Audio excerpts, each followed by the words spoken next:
Bonjour à tous. Les routes sont glissantes ce matin partout où vous nous écoutez, du givre et du verglas possible localement.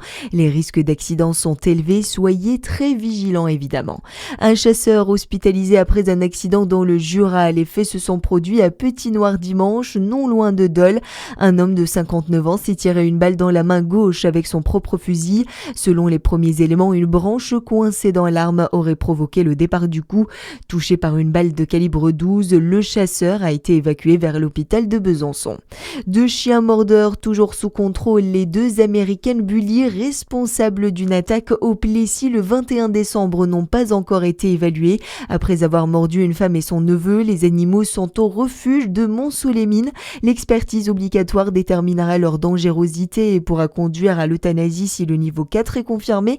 Le propriétaire comparaîtra en mai et sa garde des chiens dépendra du résultat de cette expertise.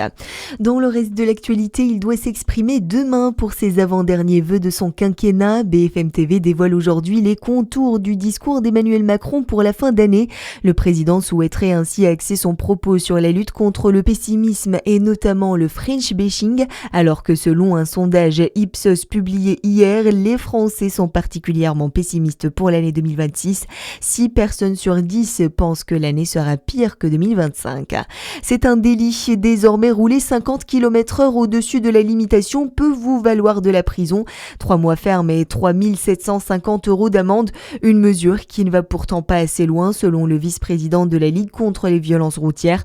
Pour Pierre Lagache, il existe encore trop de moyens de contourner les règles. On sait qu'un certain nombre d'applications ont un objectif qui est de signaler et de permettre à des infractants d'éviter les contrôles. Donc on a aussi à agir dans ce domaine-là. Et puis peut-être aussi sur le bridage des véhicules dans certains cas de figure. Quand on est face à des comportements complètement irresponsables, il y a peut-être aussi des mesures et la technologie peut aider à faire en sorte que des gens ne se retrouvent pas au volant en capacité, par la vitesse qu'ils auront, de mettre en danger les autres. Pour Pierre Lagache, cette mesure est nécessaire mais encore insuffisante. Il attend une véritable politique de contrôle autour de la vitesse et l'ensemble des facteurs de risque. Et puis après Noël, place au recyclage. Du 4 au 12 janvier, les habitants de la métropole dijonnaise pourront recycler leurs sapins de Noël grâce à la collecte gratuite en porte-à-porte. Les arbres doivent être naturels, sans pieds ni décoration. Ils seront ensuite transformés en paillage pour les espaces verts. En complément, des points de dépôt sont ouverts dans les déchetteries de Chenauve, Dijon, Longwy, Marsanne-la-Côte et Quetigny. Vérifiez la date exacte de la collecte pour votre commune. Voilà pour l'actualité, à suivre votre météo sur Fréquence Plus.